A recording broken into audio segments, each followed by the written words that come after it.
If the lady's naughty but proper, if the lady's chicer than chic, if her escorts must wear a topper and each man's the man of the week, if she rides around in a brand new foreign car, the chances are the lady's a star.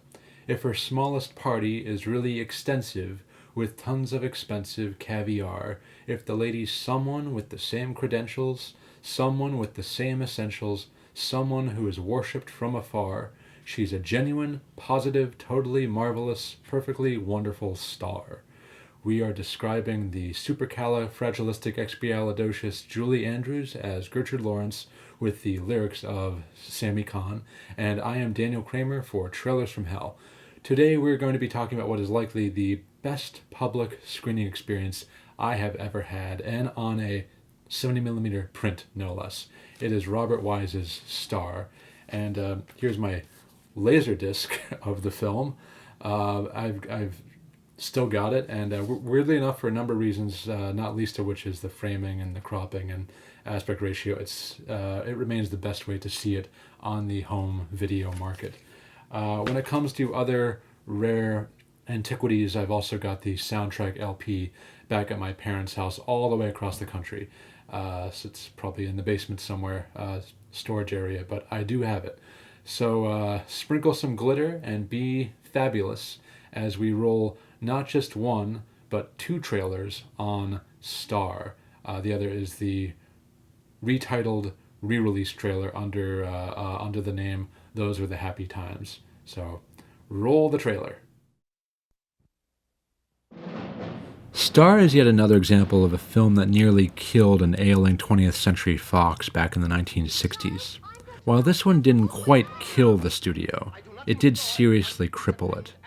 Along with Dr. Dolittle in 1967 and Hello, Dolly in 1969, Star shattered the brass ring that the studio wore proudly after their astonishing worldwide success with The Sound of Music. Director Robert Wise and producer Saul Chaplin thought that they could recapture lightning in a bottle with their Von Trapp queen Julie Andrews. So Wise got the idea to tell the story of musical comedy legend Gertrude Lawrence. In his mind, it was to be the perfect showcase for Andrews' talents. Fox execs saw Andrews as a golden goose, so they immediately greenlit it because her two previous films had topped both the 1965 and 1966 box office at number one, the other being George Roy Hill's Hawaii. It seemed that everyone just loved her without exception. Star may have had all the makings of another financial red letter day for the studio, but instead it put their numbers in the red. On a budget of $14 million, gigantic for 1968, it grossed a paltry $4 million. Adjusted for 2022 inflation, that's a $120 million budget with a $33 million return. Ouch. The studio panicked, of course, trimming the runtime down from 176 minutes and retitling it, thinking that at least be able to recoup a bit more dough. The 120-minute abridged version, called Those Were the Happy Times, made no waves, and yeah, this doesn't sound like happy times for those studio execs. As a musical biopic, Star was competing that year with two other epic musical biopics, namely Isadora, starring Vanessa Redgrave as Isadora Duncan, and Funny Girl, which earned Barbra Streisand Best Actress honors for her role as Fanny Bryce, forever cementing her stardom.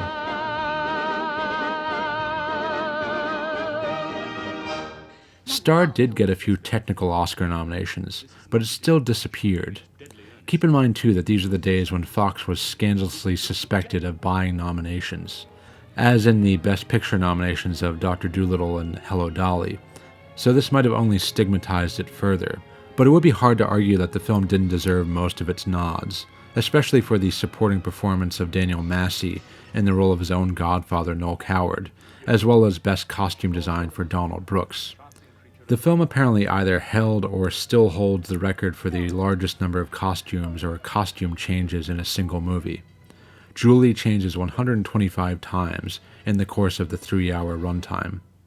Also, 185 sets were built, and I have to mention that Boris Levin's sets are sumptuous and fantastic. And around 6,800 props were obtained, including antiques, all to little avail.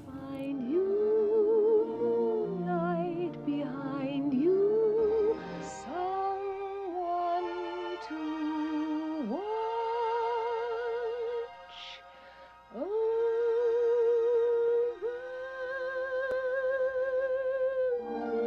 So all this does have a happy ending. The film was excavated in the late 80s and received a new life, with a full 1993 re-release both on video and with select screening engagements. And that's around the time that I first saw it, and I loved it. Truth be told, I'm not a Sound of Music fan, like at all, but I'm wild about Star, and I've introduced it to friends over the years in various ways. And when I say various ways, I've been known to email folks isolated musical numbers, and those always get a great reaction.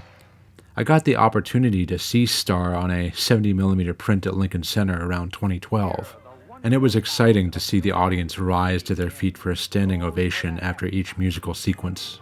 It's one of my favorite screening experiences of all time. It might even be my all-time favorite screening experience. They went bananas after the saga of Jenny and physician sequences in particular. Yeah, it was just an all-around great experience with a live audience. When a girl wasn't afraid to show her heart. When all the world was this lady's stage. This film was the first of two megabombs that took the wind out of Julie Andrews' sails, the other being Blake Edwards' Darling Lily in 1970.